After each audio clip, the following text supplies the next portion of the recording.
వికారాబాద్ లో ఓ డాక్టర్ దగ్గర గంజాయి దొరికింది. విధుల్లో భాగంగా వాహనాలు తనిఖీ చేస్తున్న పోలీసులు డాక్టర్ కు చెందిన ఫార్చునర్ కారును కూడా చెక్ చేశారు. అందులో 65 గ్రాముల గంజాయి దొరికింది. గంజాయి సేవించే అలవాటు డాక్టర్ కుందా లేక ఇంకెవరి కోసమైనా గంజాయి తీసుకెళ్తున్నాడా అనేది తేల్చేందుకు పోలీసులు దర్యాప్తు చేస్తున్నారు. గంజాయితో దొరికిన డాక్టర్ వికారాబాద్ లో ఓ ప్రైవేట్ ఆసుపత్రి నిర్వహిస్తుండటంతో ఈ అంశం పట్టణంలో చర్చానీయాంశమైంది.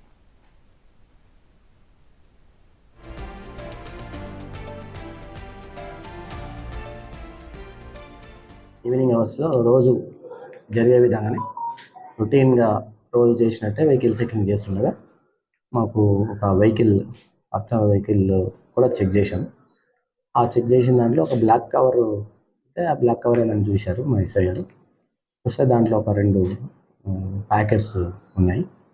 ఆ ప్యాకెట్స్ ఏందని వెరిఫై చేస్తే దాంట్లో గాంజావి చూర చేసి గాంజా ఉంది. దాంట్లో చూసిన తర్వాత అతని అక్కడి నుంచి నెక్స్ట్ ప్రొసీజర్ చేసి దాని మీద కేసు ఒకటి రిజిస్టర్ చేయడం జరిగింది. అది ఇన్వెస్టిగేషన్ చేస్తున్నాము. ఆ ఇన్వెస్టిగేషన్లో ఏమేమి అయితే ఇన్వెస్టిగేట్ అయితే దాని ప్రకారం ఫర్దర్గా మేము యాక్షన్